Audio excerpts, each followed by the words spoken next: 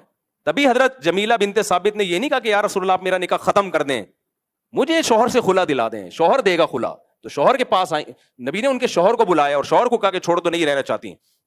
اگر شوہر کہتے ہیں میں نہیں چھوڑ رہا, تو آپ کہتے ہیں بھائی ٹھیک ہے جاؤ پھر گزارا کرو. مشورہ تو یہی دیا جائے گا, کوئی عورت نہیں رہنا چاہتی شوہر کے ساتھ تو مشورہ ہم یہی دیتے ہیں اس کو کہ چھوڑ دو اس بیوی کو, لیکن وہ نہیں چھوڑے تو نہیں چھوٹے گی وہ, کیونکہ اس طرح اگر چھوٹنا شروع ہو جائے تو یہ تو پھر بھائی یہ سارا نظام برباد ہو جائے گا, پورا ایک خاندانی سسٹم. یہاں پھر وہی سوال آتا ہے پھر شوہر کے پاس یہ رائٹ کیوں ہے؟ وہ بھی تو جب چاہے چھوڑ سکتا ہے. اس کا میں بیانات میں کئی بار جواب دے چکا ہوں. فی الحال یہ جواب کہ رائٹ ہے شوہر کے پاس. اس میں حکمت کیا ہے آپ کی سمجھ میں آئے یا نہ آئے, اسلام یہی کہتا ہے. تو آپ چھوڑ دو اسلام کو. جہاں اتنے سارے کافر ہیں, 2-4 اور بھی کافر ہو جائیں تو ہماری صحت پہ کوئی فرق نہیں پڑے گا, لیکن اسلام کو آپ چینج نہیں کر سکتے. اسلام اس خلا کو زنا کہتا تھا, زنا کہتا ہے, زنا کہتا رہے گا. اور میں بھی کہتا تھا اس خلا کو زنا تھا, زنا ہے اور زنا رہے گا, جب تک کوئی ویلڈ ریزن ثابت نہ کی جائے. ویلڈ ریزن ہے تو پھر ہم نے بھی بہت سارے خلوں کو لکھا ہے کہ یہ شرعی طور پر. آج ایک خاتون کا کیس میرے پاس آیا, میں نے کہا آپ کا ویلڈ پوائنٹ ہے, یہ جو شوہر کی طرف سے اتنا ظلم زیادتی ہو رہی ہے, یہ ویلڈ پوائنٹ ہے, اس بیس پہ آپ کورٹ سے خلا لے سکتی ہو, لیکن پہلے آپ مدرسے میں فتویٰ دائر کر دو کہ وہ آپ کو شرعی طریقہ بتا دیں گے. تو آپ گواہ لے کے جاؤ, بتاؤ, ثابت کرو بھائی یہ ظلم میرے اوپر ہو رہا ہے, اور یہ ویلڈ پوائنٹ آج ہی کی بات ہے, اثر کی بات. تو یہ نہیں کہ ہم نے خواتین کو لاوارث چھوڑ دیا ہے, لیکن یہ بھی نہیں ہوتا کہ شادی ہو گئی تو پھر آج ان کو جمشید پسند آ رہا ہے, یہ والا نہیں. کورٹ سے کھلا لیا جمشید. پھر انہوں نے کہا یار آج کا وہ جو ابھی ایک ٹک ٹاکر کے ساتھ یہی ہوا نا, ایک ٹک ٹاکر نے پہلے کسی کی بیوی تھی, میاں ہو گیا غریب, کیونکہ اس کے پاس پیسہ آ گیا, ٹک ٹاکر لڑکی تھی, حسن و جمال کی نمائش, میاں صاحب بھی بغیرت بنے ہوئے تھے, بیوی آ رہی ہے میڈیا پہ تو پیسہ بھی آ رہا ہے, یہ نہیں پتا تھا پیسہ کے ساتھ جمشید بھی آ رہا ہے, وہ بھی تیری بیوی کو دیکھ رہا ہے, وسیم بھی آ رہا ہے, غفار بھی آ رہا ہے, ستار بھی آ رہا ہے, سب آ رہے ہیں. تو ایک بڑا پیسے والا آدمی تھا, اس نے اس لڑکی سے رابطہ کیا کہ تم میرے سے شادی کر لو, میرے پاس پیسہ بہت ہے. اس نے کورٹ سے کھلا لیا, اس کو ٹاٹا کر کے اس سے شادی. تھوڑے دنوں کے بعد اس کو اس سے بھی زیادہ مالدار نظر آیا, ٹاٹا کیا, اس سے شادی کی. تو یہ شادی تھوڑی ہے, یہ کیا ہو رہا ہے بھائی, یہ زنا ہو رہا ہے. تو اس لیے یہ متع والی مثال یاد رکھیں کہ جس نکاح میں عورت کم سے کم 1 گھنٹہ 1 مہینے تک پابند ہے, وہ تو زنا ہو رہا ہے. اور جہاں 1 سیکنڈ کے لیے بھی پابند نہیں ہے, وہ نکاح نہیں, وہ تو متع سے بھی کوئی بدتر چیز ہے. تو اس لیے اسلام نہیں عورت کو باؤنڈ کرتا ہے, آپ نہیں شوہر کے ساتھ رہنا پڑے گا آپ کو. کوئی سوال پوچھ رہے تھے بھائی؟ ہاں, کہ موتا میں جو ہے 1 مہینے کی جو ہے نا مدت ہے, اور وہ پورا اپنے ایگریمنٹ نبھانا ہے. تو لبرل اور سیکولر کے جو ان سے منسلک طبقات کے لوگ ہیں, تھوڑا قریب کریں نا, وہ اس طبقے سے منسلک جو لوگ ہیں, وہ جو اس خلا کے حق میں بولیں گے, وہ سامنے سے یہ دلیل بھی تو پیش کر سکتے ہیں کہ چونکہ موتا میں یہ ایگریمنٹ اس مدت تک کے لیے ہوتا ہے تو اس وجہ سے ہم نے نبھانا ہے. نکاح میں چونکہ کوئی مدت نہیں ہوتی نا, تو اس لیے جو ہے عورت کے پاس یہ رائٹ ہو سکتا ہے کہ وہ خلا کبھی بھی لے لے. بہترین سوال کیا بھائی. کہہ رہے ہیں کہ میرے اس بیان پہ کچھ لوگ اعتراض کر سکتے ہیں کہ متع میں تو چونکہ عورت ایگریمنٹ کر چکی ہے نا کہ 1 مہینے تک کی پابند ہے وہ, جبکہ نکاح میں تو صرف سے کوئی ایگریمنٹ ہوتا ہی نہیں, لہٰذا 1 منٹ کے لیے بھی پابند نہیں ہے, وہ جب چاہے خلا لے لے. اس کو سمجھیں, اس اشکال کو اس کا جواب سمجھیں. میں یہ کہہ رہا ہوں کہ جس متع میں کم سے کم 1 مہینے تک وہ پابند ہے ایگریمنٹ کی وجہ سے, فوراً کہیں نہیں جا سکتی, کم سے کم 1 مہینے کی پابند ہے, وہ تو اسلام نے حرام کر دیا. اور جس نکاح میں 1 سیکنڈ کے لیے بھی پابند نہیں ہے, وہ والا نکاح کیسے حلال ہو جائے گا؟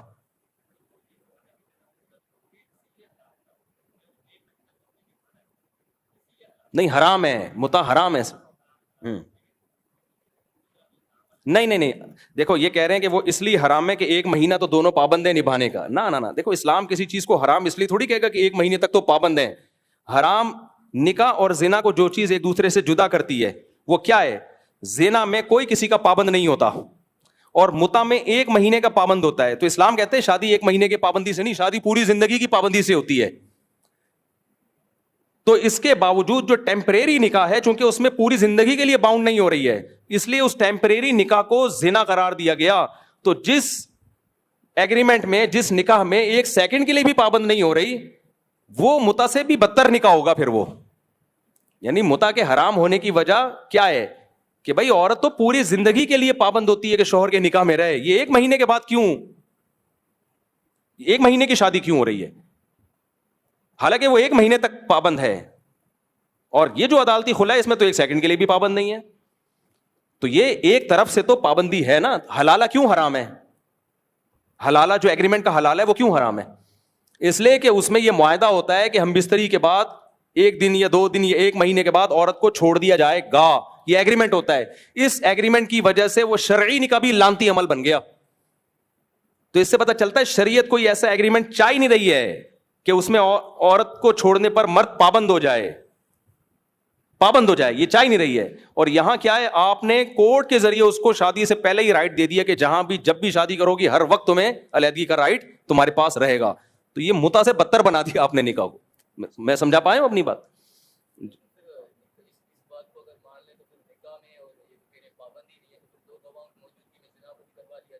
ہاں نا, متا میں تو اچھا شیعہ لوگ کیا کہتے ہیں کہ متا اس لیے جائز ہے کہ زنا بغیر گواہوں کے ہوتا ہے, متا گواہوں کے ساتھ ہوتا ہے.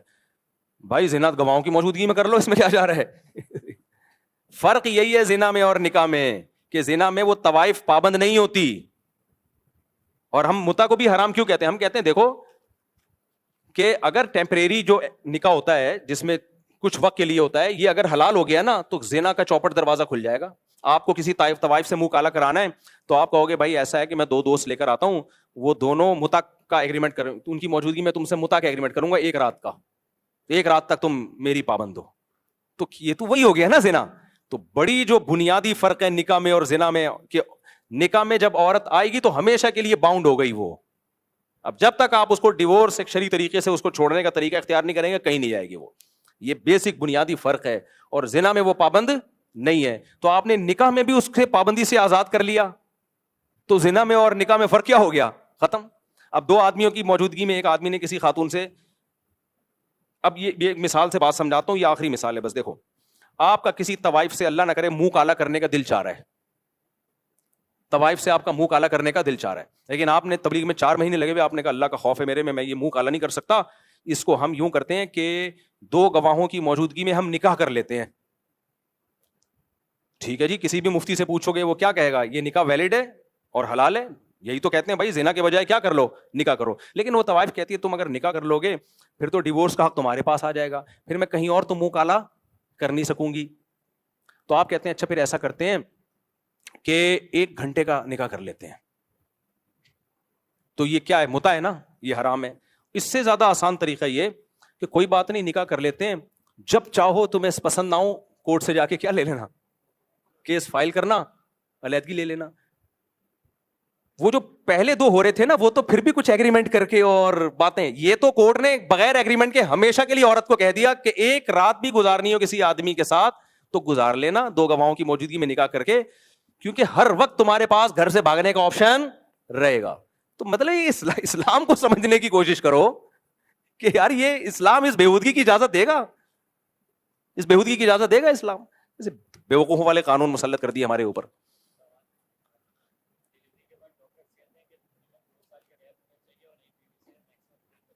بکواس کرتے ہیں ڈاکٹر, کہتے ہیں ڈلیوری کے بعد کم از کم اتنا گیپ ہونا چاہیے, یہ نیچرل ہے, جتنا گیپ نیچر نے متعین کیا ہے وہ آٹومیٹیکلی ہوتا ہے.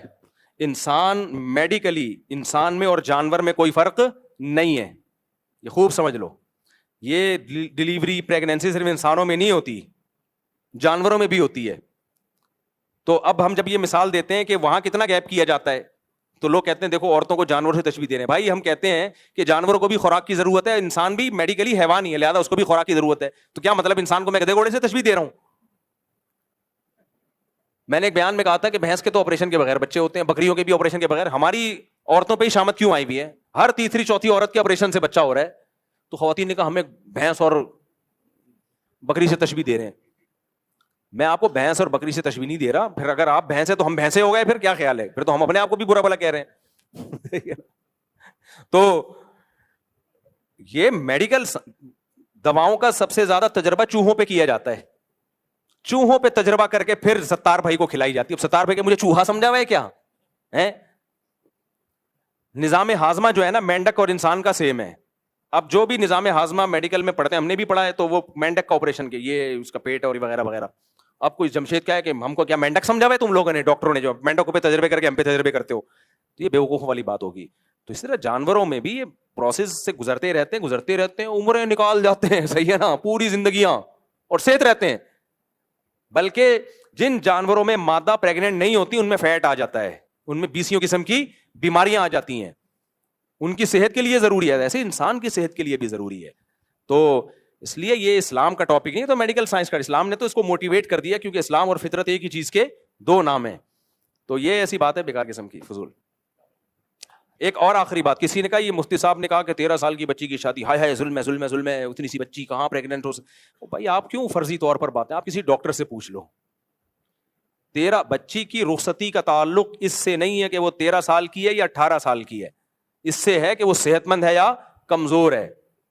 اگر 18 سال میں بھی بہت کمزور ہے تو وہ پریگنینسی برداشت نہیں کر سکتی, اور اگر 13 سال میں فل فٹ فاٹ صحت مند ہے تو یہی وقت ہے بہترین پریگنینسی کا, بچہ صحت مند پیدا ہوگا اس سے.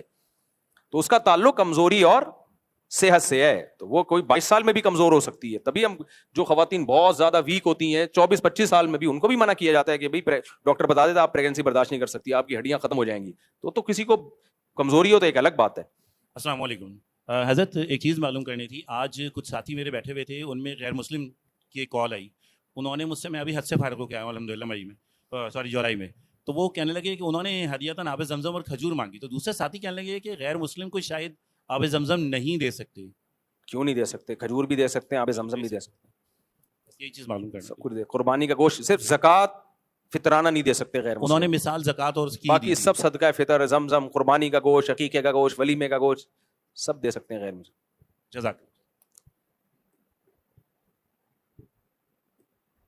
بس ایک سوال آخری لے لیتے ہیں.